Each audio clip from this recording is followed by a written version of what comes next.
দুজন জামিনদাৰৰ বিনিময়ত 50,000 টকাকৈ যদি পৰিয়ালবৰ্গই জামিনদাৰৰ জৰিয়তে জামিননামা দাখিল কৰে আদালতত আৰু তাক যদি গ্ৰাহ্য কৰা হয় নিশ্চিতভাৱে নন্দিনী কাশ্যপ যদি গ্ৰাহ্য হয় জামিননামা তেওঁ মুকলি আকাশলৈ ওলাই আহিব পাৰে। এই গোচৰটো 105টো আহিব নোৱাৰে আৰু বিভিন্ন সুপ্ৰিম কোৰ্টৰ নিৰ্দেশনা আমি দাখিল কৰিছিলোঁ, Elista Perera, Prabhakaran versus state of Kerala ইত্যাদি ইত্যাদি।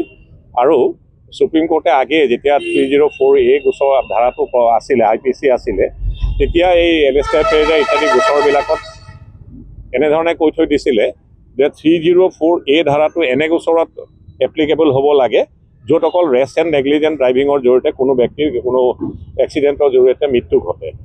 তাত যদি কোনো ধৰক কোনোবা পুৰাসক্ত অৱস্থাত থাকে তেতিয়াহ'লেও 304 আগৰ যিটো পাৰ্ট 2 এই ধাৰাটো সন্নিৱিষ্ট কৰিব পাৰে, যাৰ কৰেছপণ্ডিং ধাৰাটো হৈছে বৰ্তমান 105 BNS।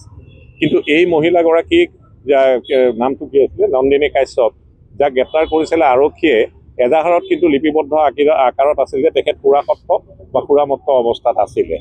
কিন্তু ফৰৱাৰ্ডিং ৰিপৰ্ট যে 47-48ৰ যিবিলাক নটিচ আৰু বৰ্তমান যিখন চাৰ্জশ্বিট দাখিল কৰিছে, আজি বেইলৰ হুকুমতো এইটো লিপিবদ্ধ আকাৰত আছে যে মহিলাগৰাকী যে under the influence of liquor আছিল, তেনেধৰণৰ কোনো ভাষ্য আৰক্ষীয়ে প্ৰদান কৰিব পৰা নাই বা কোনো সাক্ষীবাদীও সেই সন্দৰ্ভত নাই।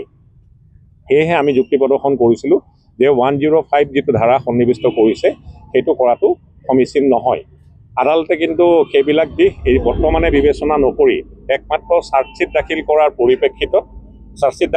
পৰিপ্ৰেক্ষিতত আৰু যিহেতু তেখেত এগৰাকী মহিলা আৰু তাতোকৈ ডাঙৰ কথা তেখেতৰ ফ্লাইট ৰিস্ক নাই, তেখেতক জামিনত মুকলি কৰি দিয়ে। 50,000 টকাৰ দুজন জামিনদাৰ কণ্ডিশ্যন বান্ধি দিছে যে তেখেতে প্ৰতিটো ডেটত, যিহেতু চাৰ্জশ্বিট দাখিল হৈছে, ট্ৰায়েলৰ সময়ত প্ৰতিটো ডেটতে হাজিৰ হ'ব লাগিব।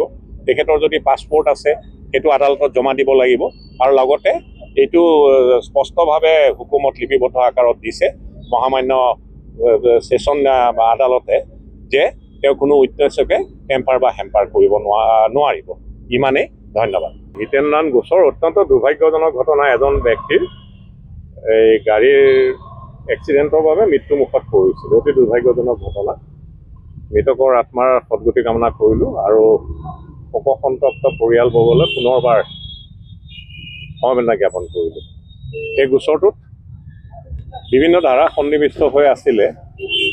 আৰক্ষীয়ে যেতিয়া গোচৰটো ৰুজু কৰিছিলে তাত প্ৰধানতঃ বৰ্তমানৰ যিখন BNS, ভাৰতীয় ন্যায়িক সংহিতা, তাৰ 105 ধাৰাটো সন্নিৱিষ্ট কৰিছিলে। 105 ধাৰাটো হৈছে culpable homicide not এমাউণ্টিং two murder, আৰু তাত কোৱাণ্টাম অফ পানিছমেণ্ট যিটো প্ৰভাইড কৰিছে, ট্ৰায়েলৰ অন্তত দোষী সাব্যস্ত হ'লে যাৱজ্জীৱন কাৰাদণ্ডেৰে দণ্ডিত হ'ব পাৰে। গোচৰটোত ইতিমধ্যে চাৰ্জশ্বিট দাখিল কৰিছিলে আৰু সেই চাৰ্জশ্বিটৰ প্ৰতিলিপি আজি প্ৰচিডিউৰেলি আহি মহামান্য ছেছন আদালতত দাখিল কৰা হৈছিলে। আজি জামিনৰ বাবে আবেদনো কৰা হৈছিলে। আমাৰ যুক্তি প্ৰদৰ্শন কৰা গৈছিলে যে বিভিন্ন এনেধৰণৰ গোচৰ, যি হিট এণ্ড ৰান গোচৰ, এই গোচৰবিলাকত 1061 ধাৰাটো সন্নিৱিষ্ট কৰা হয়।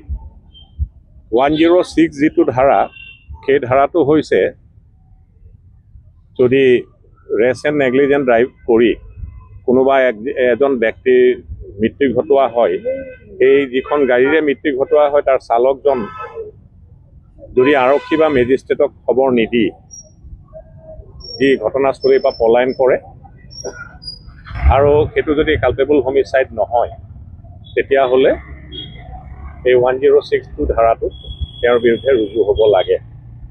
কিন্তু সেই সময়তে যেতিয়া ভাৰতীয় ন্যায় সংহিতা প্ৰৱৰ্তিত হোৱা নাছিলে, তেতিয়া ট্ৰেন্সপৰ্টাৰ্ছবিলাকে ভাৰতব্যাপী আন্দোলন কৰিছিলে যে 1062 ধাৰাটোত যিহেতু কোৱাণ্টাম অফ পানিছমেণ্ট আগৰ 3048টো বহুত বেছি, তেওঁলোকে ষ্ট্ৰাইক কৰিছিলে।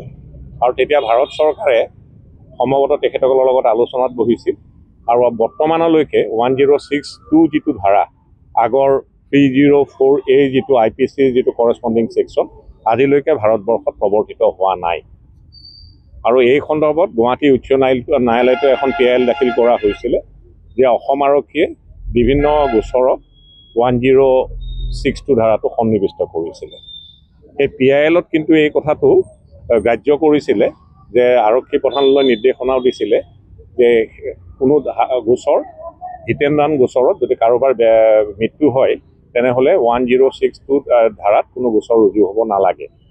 কিন্তু ক'তো লিপিবদ্ধ আকাৰত নাই যে 1061 যিটো ধাৰা সেইটো কোনো গোচৰত যে ৰুজু হোৱা গোচৰত যে তাক এক্টিভেট কৰিব নোৱাৰিব তেনেধৰণৰ কোনো বাধা ন্যায়ালয়ে আৰোপ কৰা নাছিলে, চেণ্ট্ৰেল গভৰ্ণমেণ্টৰ নটিফিকেশ্যনটো নাছিলে। অৰ্থাৎ 1062 ষ্টিল নট ইন অপাৰেশ্যন, বাট 1061 ধাৰাটো প্ৰৱৰ্তিত হোৱাৰ পিছত এতিয়াও লাগু হৈ আছে। 106ত কি হৈছে, কোনোবাই ৰেছ এণ্ড নেগলিজেণ্ট এক্টৰ জৰিয়তে যদি কাৰোবাৰ অপমৃত্যু ঘটায়, এই গোচৰটো কিন্তু অপমৃত্যু ঘটোৱাৰে 105 ধাৰাতকৈ আমাৰ মতেৰে মানে ডিফেন্সৰ মতেৰে প্ৰযোজ্য যিটো ধাৰা প্ৰয়োগ কৰিব লাগিছিলে সেইটো আছিলে 1061 উপধাৰাটো।